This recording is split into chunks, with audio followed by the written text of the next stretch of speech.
Alright, for today's video, magluluto tayo ng lechong paksiw. Siyempre, tira-tira natin yan nung Pasko.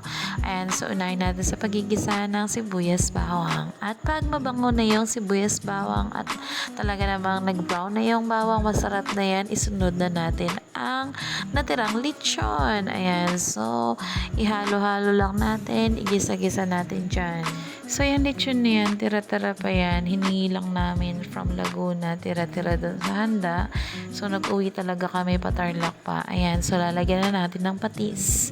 So, hayaan lang natin medyo i-absorb niya yung patis. Pagka yan, nakikita nyo sa gilid-gilid, kumukulo-kulo ng konti. Yan, so, para ma-absorb ng laman-laman ng karne-karne, gisa-gisa natin, and then lagyan natin ng laurel at ng paminta. Buong paminta yung nilagay ko.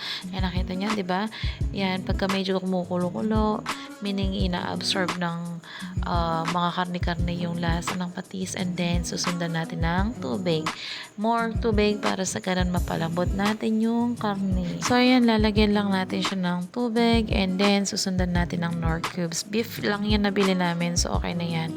And then yan, pakukuluan lang natin. Tinakpan ko siya para sa ganun mas kumulo siya at ma-absorb lalo yung lasa. At ayan, para mas lalong uminit. And then, sinundan ko ng asukal. So, as you can see, may mga nilagyan ko asukal.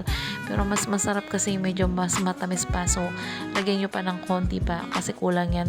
And then, susundan natin ng oyster sauce. Ayan. So, tinatry kong pakita yung oyster sauce. Ayoko lang pakita yung brand niya. So, tinatry ko talaga siyang takpan. So, after natin lagyan ng oyster at ng asukal, nilagyan ko ng konting betchin. So, syempre, alam niyo naman, pampalasa natin yan. And then, halo-halo lang na naman tayo. So, puro halo-halo lang naman gagawin natin. And then, sunod ko ng last na, hindi pala last yan. Pangalawa sa last yan. So, yan yung Mang Tomas ba? Or basta yung pang sarsa. Mang Tomas yung brand. Pero, yan talaga yung pangpalasa. Yan talaga yung pinaka nagpapasarap sa lechong paksiw. Ayan na. So, halo-halo lang uli natin hanggang sa ma-absorb talaga ng mga karne. Mapalambot natin yung karne. So, ayan na. So, halo-halo lang natin hanggang sa kumukulo na. Ayan.